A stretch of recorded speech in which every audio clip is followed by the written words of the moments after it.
Operation Sindoor పై కీలక వ్యాఖ్యలు చేశారు AP deputy CM Pawan Kalyan. Operation Sindoor ను దేశం మొత్తం స్వాగతిస్తుందన్నారు. ఉగ్ర స్థావరాలను ధ్వంసం చేయడం గొప్ప విషయమని అన్నారు. ఇది ప్రతి ఒక్కరి భారతీయుడు గర్వించదగ్గ చర్య అని అన్నారు. మోడీ నిర్ణయానికి ప్రతి ఒక్కరు మద్దతుగా నిలిచారని అన్నారు. పహల్గామా ఉగ్రదాడికి భారత్ ప్రతీకారంగా తీసుకుందన్నారు. మతం అడిగి మరీ చంపడం అత్యంత క్రూరమైన చర్య అని అన్నారు. దేశ భద్రత విషయంలో ప్రతి ఒక్కరు జాగ్రత్తగా మాట్లాడాలని, నిజాలు తెలుసుకోకుండా ఇష్టం వచ్చినట్లు మాట్లాడొద్దని అన్నారు. దేశ భద్రత విషయంలో ఇష్టం వచ్చినట్లు మాట్లాడితే కేసులు పెట్టాల్సిందే అంటూ సోషల్ మీడియా ఇన్ఫ్లుయెన్స్ ద్వారా వార్నింగ్ ఇచ్చారు పవన్ కళ్యాణ్. ఉగ్రదాడిలో అమాయకులు చనిపోయారని, ఉగ్రదాడికి దేశమంతా ఖండిస్తుందని అన్నారు. పాక్ ప్రేరేపిత ఉగ్ర ముఖాలను ఎంతో మందిని పొట్టన పెట్టుకున్నాయని, ఆపరేషన్ సింధూర్ నుంచి పాకిస్తాన్ గుణపాఠం నేర్చుకోవాలని పవన్ కళ్యాణ్ అన్నారు. అడిగి మరి చంపేసిన విధానం చాలా చాలా దారుణంగా ఉంది.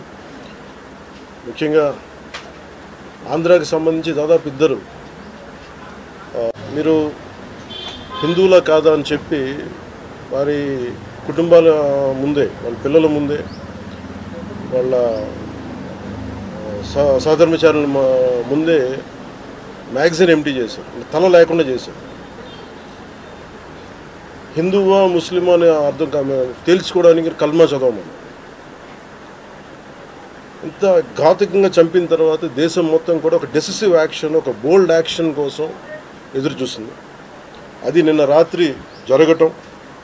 ఇలాంటి సమయంలో దాదాపు 9 ప్రాంతాల్లో 15 కిలోమీటర్ల నుంచి దాదాపు 200 కిలోమీటర్ల లోపల వరకు వెళ్ళి భారతదేశ సైన్యం అక్కడున్న మిలిటరీ ఎస్టాబ్లిష్మెంట్స్కి దాడి చేయకుండా, అక్కడున్న సివిలియన్ క్యాజువాలిటీస్ లేకుండా కేవలం ఎవరైతే ఉగ్రవాద సంస్థలు ఉన్నాయో, ముఖ్యంగా ఈ 3 సంస్థల మీద ప్రత్యేకించి దాడులు జరపడం, వాటిని ధ్వంసం చేయడం నిజంగా ఇది భారతదేశంలో ప్రతి ఒక్కరు హర్షించదగ్గ విషయం. ఎందుకంటే 90s నుంచి కూడా కాశ్మీరీ హిందూస్ని కాశ్మీరీ పండితులు కొంతమంది హిందువులను చంపేశారు.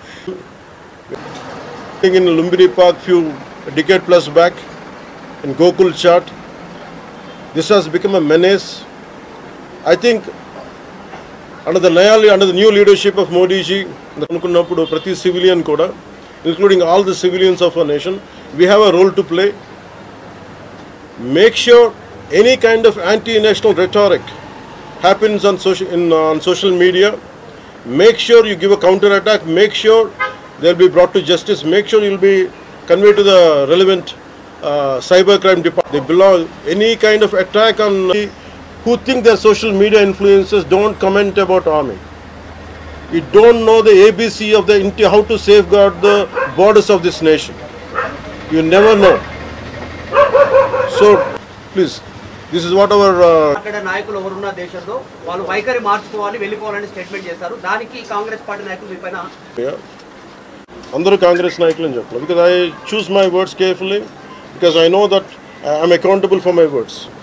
అందుకని నేను ప్రత్యేకించి కొద్దిమంది కాంగ్రెస్ నాయకుల మాటలు విన్నాను, నేను మీడియాలో చూశాను. అది రిపీటెడ్గా జరుగుతుంది. అలాగే చాలామంది ఇట్లాంటి టైమ్స్లో ప్రభుత్వానికి మనం అండగా నిలబడాలి. కానీ ఇదేమైనా ప్రత్యేకించి అది ఒక భారతీయ జనతా పార్టీయో లేదంటే ఒక ఎన్డీఏ కూటమి చేస్తున్న యుద్ధం కాదు. అంటే దేశం చేస్తున్న యుద్ధం ఇది. ఇలాంటి సమయంలో కూర్చొని మీరు పాకిస్తాన్కి ప్రోత్సాహకరంగా మాట్లాడి, లేదంటే ఇక్కడ కూర్చోబెట్టి నదీ జలాలను ఆపండి, ఇలాంటి పిచ్చి మాటలు మాట్లాడొద్దనే ఉద్దేశంతో చెప్పాను తప్ప, అది కరెక్ట్ చేసుకుంటే మంచిదే కదా. Otherwise if they don't correct themselves they will be corrected in future.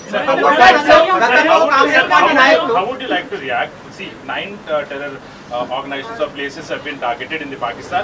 They have even infiltrated 630 kilometers deep into the Pakistan and conducted our operation. So as far as I don't know the exact every minute detail of the attack, but only thing what I got to know is about 100 to 200 kilometers. That's what it went. That too, it went into it targeted only terrorist camps like Jaish-e-Mohammed and other two other organizations. And that's it. Apart from it, it's a very tough operation. without hurting the civilians, without hurting the military establishments, with such a precision attack, very precise attack.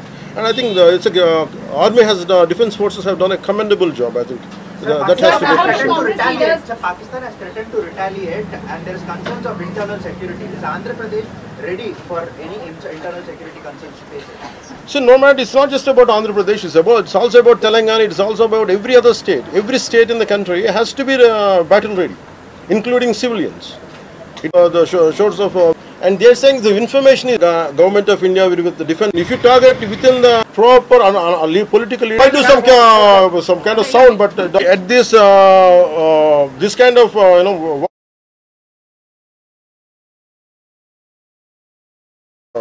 whatever. Very South Telangana got separated. Nidulu Niyamakalu. Yeah. ఇలాంటి సమయంలో in this kind of situation what we had to do, imagine some other nation ఎక్కడో మన Myanmar గొడవల వల్ల Rohingyas అందరు ఇక్కడికి వచ్చేస్తే what about the locals here? Forget about humanitarian issues, what about the local? Eventually it will become a ruckus, it will become an issue here in future. That's the reason why every nation has to secure their own borders. They have to go for their own development, because India